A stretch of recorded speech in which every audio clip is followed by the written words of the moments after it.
मेरी खुद की 11th वेस्ट हो गई थी। Manage to score 99.03 percentile in physics. 7th day पे तुम्हें एक रफ पेपर पे 5 केसेस स्क्रीन पे दिख रहे हैं। इन 5 केसेस के एफबीडी खुद बनाने हैं। अपनी लैंग्वेज में एक ट्रांसलेशन टेबल बनाओ। फोर्सेस बन जाती हैं, टॉर्क वगैरह सब हो जाता है, मास बन जाता है, moment of inertia. Next 29 days अगर तुम मुझे एक प्रॉमिस करते हो लॉक इन करने का, तो आई प्रॉमिस यू कि जो तुम्हारे 11th के कुछ 15-16 चैप्टर्स का बैकलॉग है, एक एक चीज क्लियर करवा दूंगी मैं। देखो, जेई 2026 में 40% क्वेश्चंस ऐसे थे जो डायरेक्टली 11th के सिलेबस से आए थे और 60% क्वेश्चंस आए थे 12th से। लेकिन अगर हम इनडायरेक्टली देखें कि कितने ऐसे क्वेश्चन थे जो बिना 11th के नहीं हो पाते, दैट वाज 60%। 60% जेई 2026 में ऐसे सवाल थे जिनमें 11th का होना बहुत जरूरी है। अगर आपको 11th के चैप्टर्स नहीं आते, वो नहीं होंगे। 12th में भी कितने ऐसे चैप्टर्स हैं, इलेक्ट्रोस्टैटिस्टिक्स करना है तो एनएलएम वर्क पावर एनर्जी आना चाहिए, वेव ऑप्टिक्स करना है तो एसएचएम कर लो, वेव्स कर लो, और अगर तुम्हें एसी ऑल्टरनेटिंग करंट करना है तो एसएचएम आपको आना चाहिए। तो 11th के जो चैप्टर्स है ना, ये जो पूरा मैं तुम्हें डेटा दिखा रही हूँ, it is just to tell you this thing कि अगर तुम्हारी 11th वेस्ट है तो you can not manage to score even 95 percentile. 95 percentile लाने के लिए भी तुम्हें अपनी 11th को सिक्योर करना पड़ेगा। और कितना ज्यादा कंपटीशन इस टाइम पे है कि हमें 97 98 तो टच करना ही करना पड़ेगा, no matter how bad your preparation is. मेरी खुद की 11th वेस्ट हो गई थी और मैंने अपनी 11th फिजिक्स वेस्ट होने के बाद भी I still manage to score 99.03 percentile in physics. क्या किया मैंने, कैसे किया, उसी चीज का ब्रेकडाउन मैं आज करने वाली हूँ। I am going to tell you कि कैसे मैंने अपनी समर ब्रेक्स में 10 टाइम्स प्रोडक्टिविटी अपनी इंक्रीज कर दी so that I could score 99, in fact 99 plus percentile in my JEE physics. देखो, 11th फिजिक्स का जो सिलेबस है मैं तुम्हें बहुत जल्दी जल्दी बताती हूँ। ये जो पूरा सिलेबस है 70% तुम्हारे मैकेनिक्स से बना है। अगर तुम एक बार मैकेनिक्स पे होल्ड कर लोगे तो ये जो बचे हुए 30% चैप्टर हैं, फ्लूइड हो गया, सॉलिड हो गया, ग्रेविटेशन, ये वाले चैप्टर्स बहुत इंडिपेंडेंट है, हम इन्हें लास्ट में भी कंप्लीट कर सकते हैं। लेकिन अगर हमें मैकेनिक्स नहीं आता तो हमारी 12th भी वेस्ट होगी। अभी ब्रेक है हमारे पास, ये जो 29 डेज हैं अगले, ये 29 डेज हमें बहुत अच्छे से यूज करने हैं। मैं तुम्हें एक एक दिन का ब्रेकडाउन बताऊंगी, किस दिन कौन से चैप्टर करने हैं, चैप्टर में क्या करना है, किस चैप्टर में क्या गलतियां नहीं करनी है, कौन सी ऐसी मिस्टेक्स हैं जो हमें अवॉइड करनी है। लेकिन रोड मैप देने से पहले let's talk about your mental stress. I know कि 11th के कॉन्सेप्ट जो हैं वो तुम्हें नहीं समझ में आ रहे हैं। 11th के कॉन्सेप्ट वीक होना but is not about your preparation, it is more about the architecture problem. Now what is architectural problem? Coaching में नॉर्मली हम कैसे पढ़ते हैं, लेट्स से हम एनएलएम पढ़ रहे हैं तो हर कोचिंग में क्या होता है, आपको कॉन्सेप्ट बता दिया, उसकी शीट दे दी और फिर 1-2 टेस्ट के बाद अगले चैप्टर पे मूव करते हैं, लेट्स से फ्रिक्शन पे, सर्कुलर मोशन पे, और ये चीज बढ़ती जाती है, रोटेशन आ जाता है। लेकिन ये जो फिजिक्स है ना, इसको जब हम एक ब्लॉक में बंद कर देते हैं कि ये चैप्टर मैंने 4 दिन पढ़ लिया, मैंने फ्रिक्शन आज पढ़ लिया, कल मैं एनएलएम पढ़ लूंगा, मैं रोटेशन पढ़ लूंगा। हम अगर चैप्टर्स को अलग अलग देखोगे, अगर तुम अभी चैप्टर्स को अलग अलग देख रहे हो कि एनएलएम एक अलग चैप्टर है, फ्रिक्शन एक अलग चैप्टर है, एफबीडी बनाना दोनों में इंपॉर्टेंट है। You have to understand this thing. Physics में सब कुछ इंटरकनेक्टेड है, स्पेशली मैकेनिक्स। 70% मैकेनिक्स आती है फिजिक्स में, तो फिजिक्स में मैकेनिक्स को हमें साथ में पढ़ना पड़ेगा, एक लूप में पढ़ना पड़ेगा। वो लूप क्या है, जब मैं तुम्हें वो लूप बताती हूँ तो मैं यहाँ पे वो एक लूप दिख, हमें रोटेशन में भी यूज होगी, एनएलएम में भी यूज होगी। एनएलएम हमारा रोटेशन में काम आएगा और यही एनएलएम हमें फ्रिक्शन में भी काम आएगा। एनएलएम, काइनेमैटिक्स, फ्रिक्शन, ये तीनों चीजें हमें रोटेशन में काम आएंगी। तो यहाँ पे अगर तुम अलग अलग चैप्टर्स, 5 चैप्टर अलग अलग देखोगे, तुम्हें कुछ समझ में नहीं आएगा। अगले 29 डेज हम क्या करेंगे, हम फिजिक्स पढ़ेंगे, हम चैप्टर्स नहीं पढ़ेंगे। वी विल नॉट स्टडी कि ये अलग चैप्टर है, वो अलग चैप्टर है। कैसे करना है, तुम्हें ज्यादा स्ट्रेस लेने की जरूरत नहीं है। I have made the breakdown for you. सबसे पहले बात करते हैं डे 1 और 2 की। स्टार्टिंग के दोनों दिन में हम स्टार्ट करेंगे विद काइनेमैटिक्स। जैसे मैंने बोला कि पूरा जो मैकेनिक्स है वो काइनेमैटिक्स से शुरू होता है। काइनेमैटिक्स में वेक्टर, रिलेटिव वेलोसिटी, प्रोजेक्टाइल, ये 3 टॉपिक्स, इन एरियाज को प्लीज अच्छे से कर लेना, क्योंकि अगर तुम इन चीजों को अभी नहीं पढ़ोगे तो तुम्हारा पूरा फाउंडेशन खराब हो जाएगा। वेक्टर पूरी फिजिक्स में काम आएगा। Physics is all about vectors. Position vector क्या है, डायरेक्शन वेक्टर क्या है, वेलोसिटी वेक्टर क्या है, पूरी फिजिक्स वेक्टर पे है। रिलेटिव वेलोसिटी आनी चाहिए, प्रोजेक्टाइल मोशन, ये 3 टॉपिक्स इस चैप्टर के सबसे इंपॉर्टेंट टॉपिक्स हैं। डे 1 पे what you can do is मैं बता देती हूँ अभी तुम्हें डे वाइज क्या करना है, 1 पे क्या करना है, 2 पे क्या करना है। डे 1 पे थ्योरी कर लेना, थ्योरी रिवाइज करके सॉल्व एग्जाम्पल कर लेना, और फिर डे 2 पे तुम्हें एक्सरसाइज के क्वेश्चंस को करना है। प्लीज मेक श्योर कि अगर एक बार बैठो एक प्रॉपर सिटिंग लेके तो कम से कम 20 क्वेश्चंस प्रॉपरली सॉल्व करो। बीच में ब्रेक लेने की जरूरत नहीं है। 20 क्वेश्चन एक बार सॉल्व करो, फिर ब्रेक लो, फिर 20 क्वेश्चन सॉल्व करो। इसे हम पोमोडो टेक्निक कहते हैं, वो हमें यहाँ पे लगानी है ज्यादा हमारी प्रोडक्टिविटी के लिए। नेक्स्ट 3rd और 4th डे पे हमें क्या करना है, हमें करना है फोर्सेज एंड NLM। ये जो दोनों चैप्टर्स है ना, प्लीज माइंड यू, ये दोनों एक ही यूनिट है। फोर्सेस चैप्टर में बस हमें इन्वेंटरी पढ़नी है, but NLM is the 70% of your mechanics. Forces अगर तुम HCV भी उठा के देखोगे, वहां पे सिर्फ ये बताया गया कि अलग अलग फोर्सेस कौन सी होती हैं। मेन जो चैप्टर हमारा स्टार्ट होता है, FBD बनाना हो गया या फिर सारे फोर्सेस के कंपोनेंट्स लेना हो गया, ये सब चीजें हम NLM में पढ़ते हैं। तो NLM is 70% of your mechanics. आगे जितने भी चैप्टर्स तुम देखोगे उनमें NLM ही ट्विस्ट करके पूछा गया है। रोटेशन में क्या होता है, हम घूमती हुई चीज पे NLM लगाते हैं। SHM में क्या होता है, हम एक स्पेशल फोर्स जो कि F = -kx होती है उसके साथ NLM लगा देते हैं। फ्लूइड्स में हम एक कॉन्टिन्यूअस मैटर के लिए NLM लगा रहे होते हैं। तो पूरी हमारी जो फिजिक्स है आगे वो NLM ही है मोस्ट ऑफ द टाइम्स। तो हमें इस चैप्टर को पूरे फोकस से पढ़ लेना। इस चैप्टर को बिल्कुल भी रश करने की जरूरत नहीं है। तुम्हें लगता है कि 2 दिन में नहीं हो रहा NLM, तो तुम उसको 3-4 दिन एक्सटेंड करो, बट प्लीज इस चैप्टर को अच्छे से कर लेना। ठीक है, अभी आते हैं डे 5, 6 और डे 7 पे। 3 दिन हमें बैठ के सिर्फ और सिर्फ फ्रिक्शन करना है। 3 दिन में FBD की इंट्यूशन स्ट्रॉन्ग करनी है। रोटेशन, सर्कुलर मोशन, SHM, इन सब जगह पे FBD जो हमारा फ्री बॉडी डायग्राम होता है, जहाँ पे हम एक बॉडी, एक ऑब्जेक्ट पे कितने फोर्सेस लग रहे हैं, एक्स डायरेक्शन में कितने हैं, वाई में कितने हैं, सारे कंपोनेंट्स लेते हैं, उसकी एनालिसिस करते हैं। 3 दिन बैठ के इस एनालिसिस को स्ट्रॉन्ग करना। तुम्हें क्वेश्चन देख के समझ में आना चाहिए कि इसके एक्स कंपोनेंट्स क्या है, वाई कंपोनेंट्स क्या है। अलग अलग क्वेश्चन, वैरायटी ऑफ क्वेश्चंस निकाल के FBD बनाने की प्रैक्टिस करो। डे 5 पे what I would suggest, theory और ऑब्जेक्टिव खत्म करो। डे 6 पे क्वेश्चन नंबर 25 तक तुम एक्सरसाइज कर सकते हो HCV की। FBD जो है वो बार बार बनाना, FBD कैसे बनती है उसको टाइम लेके सिंक इन करना, अपने इंट्यूशन को स्ट्रॉन्ग करना। और 7th डे पे तुम्हें एक रफ पेपर पे 5 केसेस स्क्रीन पे दिख रहे हैं, इन 5 केसेस के FBD खुद बनाने हैं।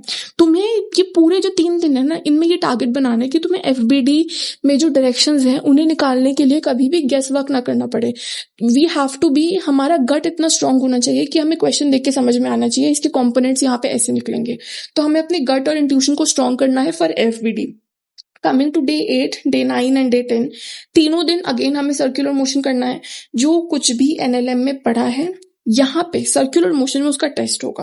देखो, सर्कुलर मोशन में कॉनिकल पेंडुलम और बैंक्ड रोड्स और वर्टिकुलर सर्कुलर मोशन, ये जेई के फेवरेट टॉपिक्स हैं।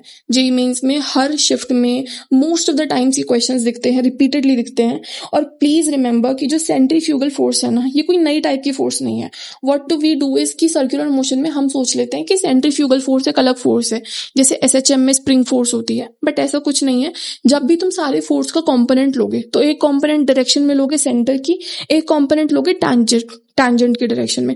जो सेंटर की डायरेक्शन में जितनी भी फोर्सेस आई है ना, उनका नेट कंपोनेंट जो है वही हमारा सेंट्रीफ्यूगल फोर्स है। बहुत इजी चैप्टर है बट बहुत कंफ्यूजिंग लगता है क्योंकि हम इस कॉन्सेप्ट को नहीं समझते। हम सेंट्रीफ्यूगल फोर्स ढूंढ रहे होते हैं rather than looking for the force towards the centre. तो इस चीज का ध्यान रखना। अभी आते हैं डे 11, डे 12 और डे 13 और 14। 4 दिन मैंने डिवोट किए हैं वर्क पर एनर्जी को। वर्क पर एनर्जी ये वो चैप्टर है जो हमारा NLM, Newton's laws of motion के बाद सबसे इंपॉर्टेंट चैप्टर है। देखो, न्यूटन्स लॉज ऑफ मोशन है वो फंडामेंटल है फिजिक्स का।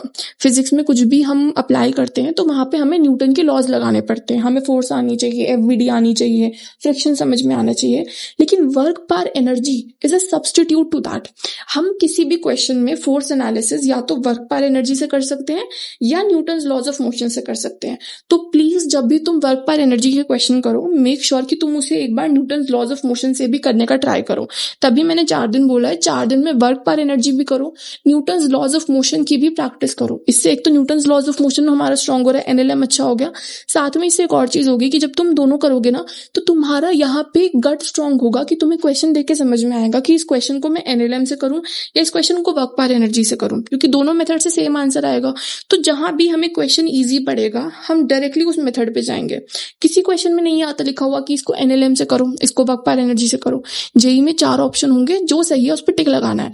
भले ही हम उसे एनएलएम से करें, वर्क पर एनर्जी से करें, तो तुम उस चैप्टर को प्लीज अच्छे से करना, एनएलएम भी इंक्लूड करना, ताकि तुम्हारी गट फीलिंग स्ट्रांग हो, तुम्हें क्वेश्चन देख के समझ में आए कि यहाँ पे वर्क पर एनर्जी यूज करना है या एनएलएम।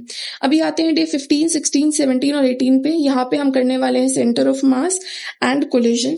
ये दोनों चैप्टर्स जो हैं ये अलग अलग कोई चैप्टर नहीं है, दिस इज मोर और लाइक सेम चैप्टर। तो जो सेंटर ऑफ मास और कोलिजन है ना, ये चैप्टर हमें 2 हाफ्स में दिखता है जो कि डिस्कनेक्टेड लगते हैं। पहले मैं सेंटर ऑफ मास की बात करती हूँ। देखो, सेंटर ऑफ मास का जो सेक्शन है इस चैप्टर का, वो बताता है कि हमारा जो सिस्टम है पार्टिकल्स का, 15-20 पार्टिकल्स, इनफैक्ट मोर और लेस पार्टिकल्स। मास वाला जो सेक्शन है वो बताता है कि सिस्टम ऑफ पार्टिकल्स, अगर हमारे पास 15 पार्टिकल, 16 पार्टिकल्स, इनफैक्ट कम या 1-2 पार्टिकल्स हैं या ज्यादा हैं, 500-600 पार्टिकल्स हैं, वो सब अगर एक स्पेस में है तो वो कैसे बिहेव करेंगे। उस सिस्टम का सेंटर क्या होगा, उस पूरे मास का सेंटर ऑफ मास, ऐसा नाम पड़ा इस चैप्टर का। तो हमें यहाँ पे पता चलता है कि वो सिस्टम ऑफ पार्टिकल्स कैसे बिहेव करता है। वहीं जो हम चैप्टर के सेकेंड पार्ट पे, कोलिजन वाले पार्ट पे आते हैं, उसमें हम इसी पूरे सिस्टम पे मोमेंटम कंजर्वेशन अप्लाई करते हैं।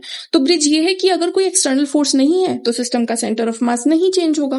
ट्रिक पार्ट ये है कि रेफरेंस फ्रेम्स, अभी देखो एचसीवी जब तुम उठाओगे तो एचसीवी में सेंटर ऑफ मास का एक फ्रेम इंट्रोड्यूस होता है, और स्टूडेंट्स कंफ्यूज हो जाते हैं कि थ्योरी वाले सेक्शन को कैसे पढ़ना है, क्योंकि बहुत सारी चीजें हैं कि अब पूरा ही फ्रेम ऑफ रेफरेंस चेंज हो गया है।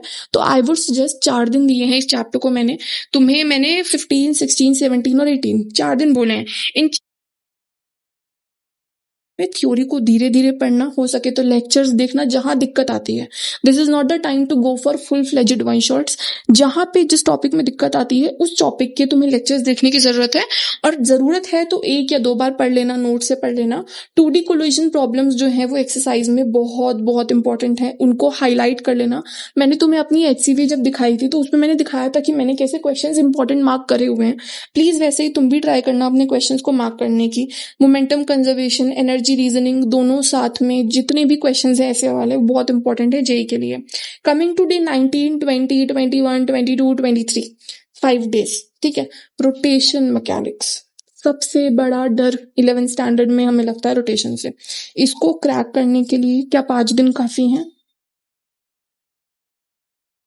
5 दिन अगर तुम ढंग से, मतलब एक पूरे स्ट्रक्चर में इसको करोगे तो रोटेशन बहुत इजीली हो जाएगा।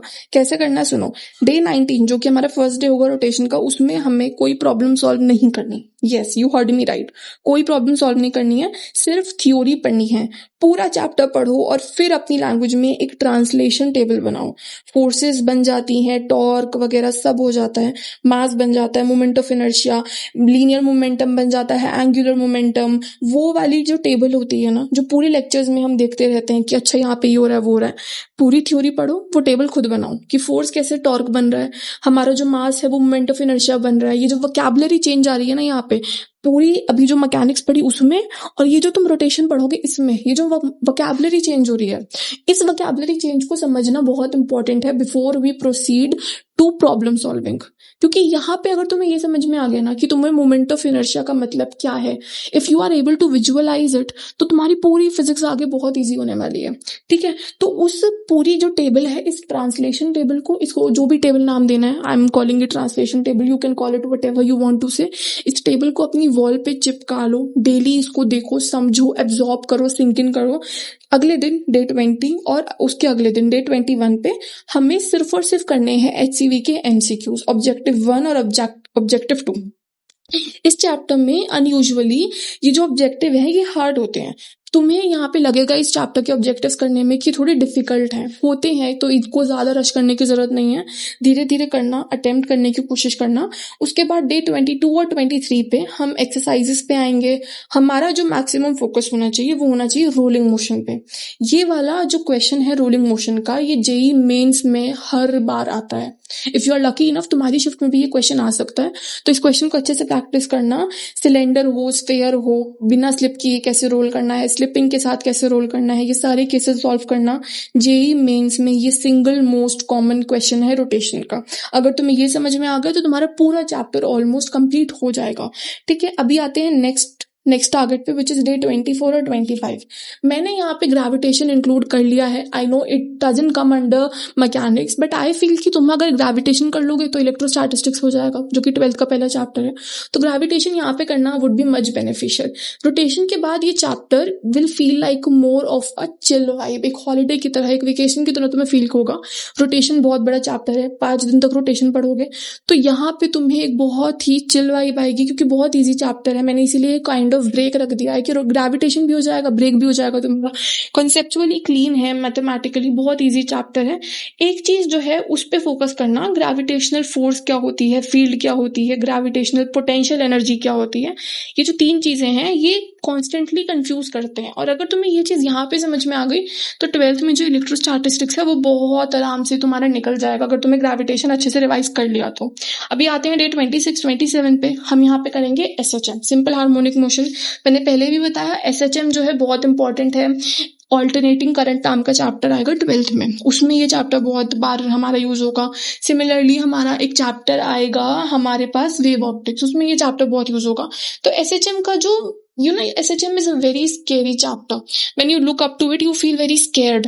Mostly unfounded है, बहुत underrated chapter है। अगर तुम्हारा मैकेनिक्स by now, अब तक अगर तुम अपना मैकेनिक्स सॉलिड कर लोगे, देखो मैंने अभी तुम्हें डे 25 तक we have done almost complete mechanics.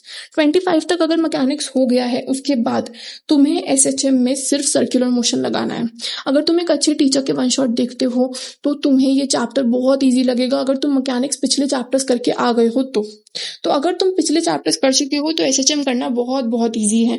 Day 28, 29 पे फ्लूइड मैकेनिक्स कर लेना, थोड़ा सा इंटीग्रेशन कर लेना, थोड़ा रिलैक्स करना और अपने आप को कंग्रेचुलेट करना, क्योंकि by now you have completed your complete 11th standard.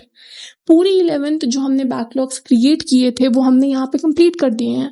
And if you want this feeling, I know ये बहुत सुनने में अच्छा लग रहा है कि तुम्हारी 11th की बैकलॉग्स कंप्लीट हो गई है, you must be feeling very fresh.